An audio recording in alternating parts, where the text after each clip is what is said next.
दोस्तों, आज की ये जो वीडियो है, इस वीडियो में जो वाक्य मैं बताने जा रही हूँ, ये वाक्य एक पुजारी जी का है, जिन्होंने एक बहुत ही अजीब सी लड़की से शादी कर ली, लेकिन उसके बाद जो हुआ उसने सबके रोंगटे खड़े कर दिए। तो चलिए बिना किसी देरी के शुरू करते हैं आज की ये वीडियो। दोस्तों, एक बार की बात है, एक लड़का कहीं जा रहा था। उसकी उम्र लगभग 25 साल की थी, लेकिन अभी तक बेचारे की शादी नहीं हुई थी। लेकिन उस दिन चलते चलते शाम का समय हो जाता है, वो रास्ता भटक जाता है। जब रास्ता भटक जाता है तो भटकते भटकते उसे कहीं अपनी मंजिल नहीं मिलती। अब तो वो भूख और प्यास से तड़पने लगता है। दूर दूर तक कहीं कोई उसे गांव नजर नहीं आता, कोई उसे परिंदा, कोई उसे आदमी नजर नहीं आता। वो चलता जा रहा है, चलता जा रहा है। शाम हो गई, देर रात हो गई। बेचारा चलते चलते भूख प्यास से तड़प रहा था। भगवान को याद कर रहा था कि भगवान मेरी रक्षा करो। लेकिन चलते चलते उसे एक गाँव दूर नजर आता है। वो लड़का कहता है अपने आप से ही कि चलो वहीं पर चलते हैं, शायद वहाँ पर कुछ सहारा मिल जाएगा। और जैसे ही उस गांव में पहुँचने वाला होता है, वहाँ पर रात हो जाती है और एक खम्बा जैसे ही पकड़ता है तो वो वहाँ पर उस खम्बे को पकड़कर मूर्छित हो जाता है। रात पूरी मूर्छित अवस्था में ही गुजर जाती है। भूखे प्यासे तड़पता हुआ सुबह का समय भी हो जाता है। तो देखता है कि मैं जहाँ पर मूर्छित हुआ था वहाँ पर तो हनुमान जी का मंदिर था और उस मंदिर पर ताला लगा हुआ था। वो बड़ा ही अचंभित हो जाता है कि ये भगवान का मंदिर है और इस मंदिर के गेट पर ताला है। ऐसा क्यों दोस्तों? बल्कि इस समय यानी सुबह के समय तो श्रद्धालु आते हैं, पूजा करते हैं, वंदना करते हैं। यहाँ पर तो कोई आरती भजन कीर्तन होना चाहिए, लेकिन यहाँ पर कोई नहीं है। और जैसे ही वो अपने आप को हनुमान जी के दरबार में पाता है तो अपने आप को सौभाग्यशाली मानता है और कहता है कि प्रभु, आपकी तो कृपा ही अपरंपार है। मुझे होश आया भी तो आप ही के दरबार में आया, धन्य हो प्रभु। लेकिन वो जैसे ही इस बात को कहता है तो उस गाँव का मुखिया वहाँ पर चला आता है और पीछे से हाथ रखता है। तुम कौन हो? वो अपना परिचय बताता है कि मैं कहीं पर जा रहा था और मैं रास्ता भटक गया हूँ। भटकते भटकते यहाँ आ गया हूँ और धन्य भाग मेरे कि मैं अपने हनुमान जी महाराज के दरबार में ही आया। इनकी मैं सच्चे भाव से पूजा उपासना करता हूँ और इन्हीं के दरबार में मैं मूर्छित हुआ था। इसके बाद वो लड़का गाँव के मुखिया से पूछता है कि ये जो मंदिर है, इस मंदिर के गेट पर ताला क्यों लगा हुआ है? तो मुखिया कहता है कि कुछ दिनों पहले ही इस मंदिर का जो पुजारी था, यहाँ से ढेर सारे जो चढ़ावे चढ़े हुए थे वो लेकर के भाग गया है और इस वजह से तब से इस मंदिर की कोई देखभाल करने वाला नहीं है। लेकिन वो मुखिया फिर से कहता है कि तुम देखने से तो बड़े ही तेजस्वी लगते हो और शायद तुम पंडित होंगे। अब क्योंकि वो पंडित ही था, गोरा बदन, गोरा लंबा चिट्टा था, अच्छा नौजवान लग रहा था। लड़का बोलता है कि अगर आप लोग बुरा ना माने तो मैं इस मंदिर का पुजारी बन जाता हूँ, क्योंकि मैं हनुमान जी की सेवा करना चाहता हूँ। लेकिन मुझे कभी मौका नहीं मिला था। यदि आप लोग मुझे सेवा करने का अवसर दें तो मैं हनुमान जी के मंदिर का पुजारी बन जाऊंगा। मुखिया ने कहा ठीक है, कोई बात नहीं, और देखने में तुम तेजस्वी भी लगते हो, सब काम भी कर लोगे। उस लड़के को दोस्तों पुजारी बना दिया जाता है। पूरे गांव में उस मुखिया ने कह दिया था कि हनुमान जी का जो मंदिर है उसमें एक नया पुजारी आ गया है। ऐसे में कुछ लोग देखने आते हैं तो देखते हैं उन्हें लड़का काफी होशियार और नौजवान लगा। देखते ही देखते काफी लोगों की भीड़ लग जाती है। लेकिन वो लड़का उस गांव के मुखिया से कहता है कि देखिए, मुझे बहुत जोर से भूख लगी है, प्यास लगी है। यदि मेरे खाने और पीने की व्यवस्था करा देते तो आपकी बड़ी कृपा होती, क्योंकि मुझे बहुत भूख लग रही है और मुझे कुछ भी अच्छा नहीं लग रहा। वो मुखिया अपने घर पर ले जाकर उस नए पुजारी को खाना खिलाता है। खाना खिलाने के बाद शाम के समय वो लड़का उस मंदिर में कीर्तन भजन आरती करता है और उस आरती के समय उस लड़की की आवाज सुनकर लोग मंत्रमुग्ध हो जाते हैं। सब उसकी आवाज की प्रशंसा करने लगते हैं कि वाह, क्या आरती करता है, क्या गजब की सुरताल है। और तो और उस लड़की की आवाज सुनकर लोगों की लाइन लग जाती है। अब तो वो लड़का धीरे धीरे गाँव में फेमस हो गया और उस लड़के के रहने के लिए मंदिर के ही बगल में छोटा सा घर था, उस घर में उसे शिफ्ट कर दिया था और वहीं पर लड़का रहता था। लेकिन एक दिन वो लड़का अपने घर से खिड़की पर से सुबह के समय कुछ देख रहा था। तब उसकी नजर एक छत पर जाती है और वो छत पर देखता है कि वहाँ एक सुंदर कन्या अपने बालों को कंघी कर रही थी। तभी उस लड़के की नजर उस लड़की पर जाती है और लड़की की नजर भी उस पुजारी पर पड़ जाती है। पुजारी की उस लड़की पर थोड़ी सी गलत निगाहें चली जाती है और वो लड़की इस पर मंत्रमुग्ध हो जाती है। दोनों का कुछ समय तक नैन मटक्का होता है, लेकिन लड़का तुरंत दरवाजा बंद कर लेता है और कहता है कि नहीं, मैं ऐसा गलत काम नहीं कर सकता, ये बहुत ही गलत है, घोर अनर्थ है। जब तक मेरी शादी ना हो जाए मैं ऐसा कोई भी पाप नहीं करूंगा, क्योंकि मेरी शादी तो जीवन में एक ही बार होनी है और एक ही स्त्री के साथ मैं अपना जीवन निर्वाह करूंगा। मैं ये पाप हरगिज नहीं कर सकता, कभी नहीं कर सकता। ये जो जवानी का असर है मैं इसे उछलने नहीं दूंगा। तभी वो हनुमान जी के मंदिर में जाता है और कहता है, भगवान मुझे माफ कर दीजिए, मुझसे बड़ी गलती हो गई है। ये जो मेरी आंखें हैं ना, किसी लड़की पर गलत चली गई है, मुझे प्रभु माफ कर दीजिए।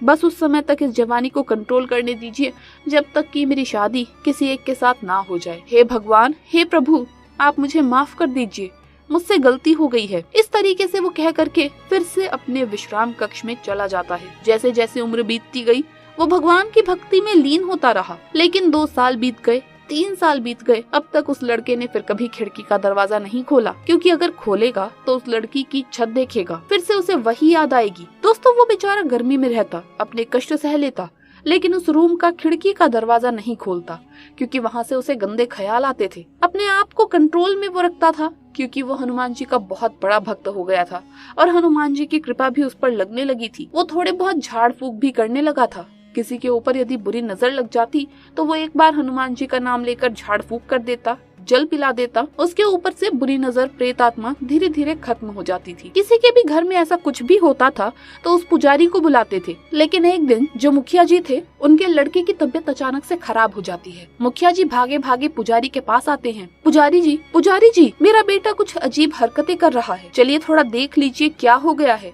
वो अपना दीवार में सर भी लड़ा रहा है, अनाप शनाप चीजें बोल रहा है, पता नहीं क्या हो गया है उसे। पुजारी जी भागे भागे उसके घर जाते हैं। जैसे ही उस घर में जाते हैं और जो देखते हैं तो अचंभित हो जाते हैं। देखते हैं कि वहाँ पर एक बूढ़ी औरत बैठी होती है, चारपाई पर एक लड़का बैठा हुआ होता है और वहीं पर वो लड़की भी खड़ी होती है, जिस लड़की को सालों पहले देखा था, जिसे देखकर उसने दरवाजा बंद कर दिया था। लेकिन वहाँ पर वो अपनी नजरें झुकाकर उस लड़के के ऊपर हनुमान जी का मंत्र पढ़ना शुरू कर देता है। जैसे ही मंत्र पढ़ता है, मंत्र के बाद वो लड़का कुछ अजीब हरकतें करता है और शांत हो जाता है और सब कुछ ठीक हो जाता है। पुजारी फिर से अपनी नजरें झुकाकर अपने घर को चला गया, अर्थात मंदिर को चला गया। उस गाँव में उसकी पूरी इज्जत बन चुकी थी, क्योंकि वो लड़का बहुत ही नेक था। वो पुजारी बहुत ही नेक था, किसी को भी बुरी नजर से आज तक नहीं देखा था और हर औरत को अपनी माँ और बहन बेटी ही समझता था, किसी को भी बुरी नजर से नहीं देखता था। वो ऐसा मानता था कि मेरी शादी जिसके साथ होगी उसे छोड़कर बाकी सभी मेरी बहन है। इस वजह से वो किसी भी लड़की से नजर नहीं मिलाता था। लेकिन अगले दिन ही उस मुखिया का लड़का भागा भागा आता है। पुजारी जी चलिए ना, मेरी दीदी की तबीयत पता नहीं ऐसी क्यों हो गई है। पुजारी जाते हैं तो देखते हैं कि वही लड़की जिसे वो छत पर देखा करता था कंघी करते हुए, वही लड़की कुछ अजीब हरकतें कर रही थी। पुजारी जी उस पर झाड़ फूक का मंत्र पढ़ते हैं, वो लड़की शांत हो जाती है और फिर से पुजारी जी घर चले आते हैं।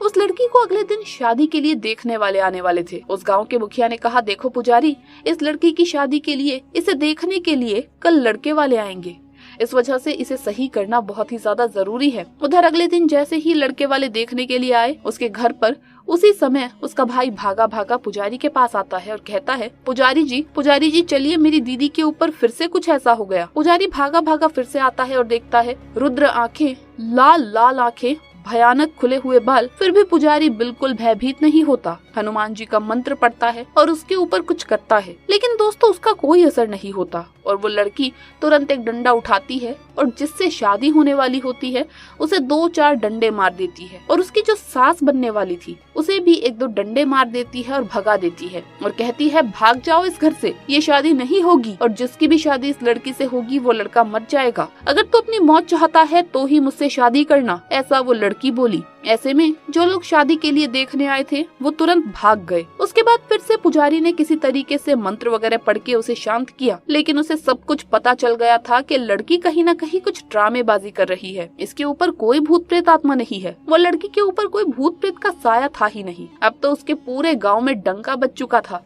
कि उस लड़की ने लड़के वालों का ऐसा हाल किया, अब उससे शादी कौन करेगा। उस लड़की की मम्मी भी कहने लगी कि बेटा, अब मेरी बेटी से शादी कौन करेगा। मुखिया भी बड़ा चिंतित हो गया, क्योंकि वो गांव का मुखिया था और उसकी लड़की ने ऐसी हरकत की है कि दरवाजे पर जो लोग देखने आए उन्हें डंडे से मारकर भगा दिया। लड़की बहुत तेज है, इससे भला शादी कौन करेगा। दोस्तों, देखा जाए तो इस बात का पूरे गांव में डंका बज चुका था। वो पुजारी घर चला गया, अपने मंदिर चला गया। अगले दिन फिर से वो लड़की का भाई आता है भागा भागा और बोलता है, पुजारी जी चलिए, मेरी दीदी फिर से आज कुछ अजीब हरकत कर रही है। वो पुजारी समझ गया था कि इसके ऊपर कोई शैतानी आत्मा नहीं है, बल्कि ये ड्रामेबाजी कर रही है। पुजारी कहता है, ठीक है, आप लोग कुछ समय के लिए बस मुझे उस लड़की के साथ अकेले बात करने दीजिए, एक बंद कमरे में। वो पुजारी उस लड़की के कमरे में जाता है और दरवाजा बंद कर देता है। वो लड़की आंखें लाल करे हुए चारपाई पर बैठी हुई थी और जैसे ही पुजारी उस घर में जाता है, दरवाजा बंद करता है और कहता है, देखो तुम अपनी नौटंकी बंद कर दो। और जैसे ही नौटंकी कहता है कि बंद करो,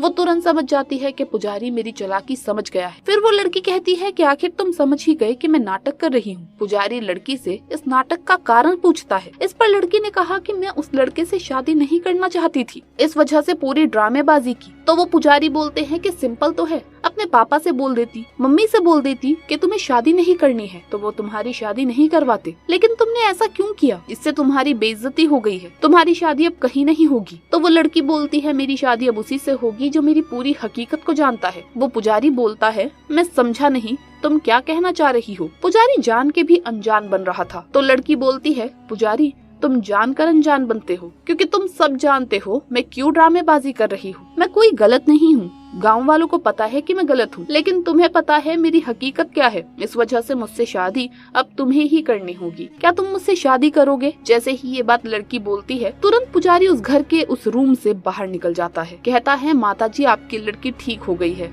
अब उसे कभी कोई प्रॉब्लम नहीं होगी। लेकिन जैसे ही वो घर से बाहर निकलता है तो उस लड़की की अम्मा कहती है कि देखो पुजारी जी, एक बात बोले तो बुरा ना लगाना। पुजारी कहता है माताजी बोलिए, आपका हक है। वो अम्मा बोलती है देखो बेटा, तुम नौजवान हो और तुम अभी शादीशुदा भी नहीं हो, और यदि मेरी बेटी से शादी कर लेते तो बड़ी ही अच्छी बात होती। उस लड़के ने कहा माताजी आप जो कह रही है ठीक है, लेकिन आपके अगल बगल के लोग क्या कहेंगे? जो आपके गाँव में आपके जानने वाले लोग हैं वो आपसे क्या कहेंगे? उस माँ ने कहा कि जब इस बुरी स्थिति में मेरे गांव वाले और जो मेरे जानने वाले लोग हैं वो मेरा साथ नहीं दे रहे हैं तो उनकी चिंता करने का क्या फायदा? बेटा अगर तुम तैयार हो जाओ तो हम तुम्हारी शादी अपनी लड़की से कर देते हैं। और वो लड़का तैयार हो गया। अब उस लड़के की शादी यानी कि पुजारी जी की शादी उस लड़की से हो गई और दोनों ने एक नया जीवन शुरू कर दिया। तो दोस्तों आपको ये वाक्य कैसा लगा? अगर आपको ये वाक्य अच्छा लगा है तो इस वीडियो को लाइक जरूर कीजिएगा, शेयर कीजिएगा और चैनल को अभी तक सब्सक्राइब नहीं किया है तो सब्सक्राइब करके बेल आइकन जरूर प्रेस कर ले, ताकि आने वाली नई वीडियोस की अपडेट आपको मिलती रहे। जल्द मुलाकात होगी अगली वीडियो में। धन्यवाद।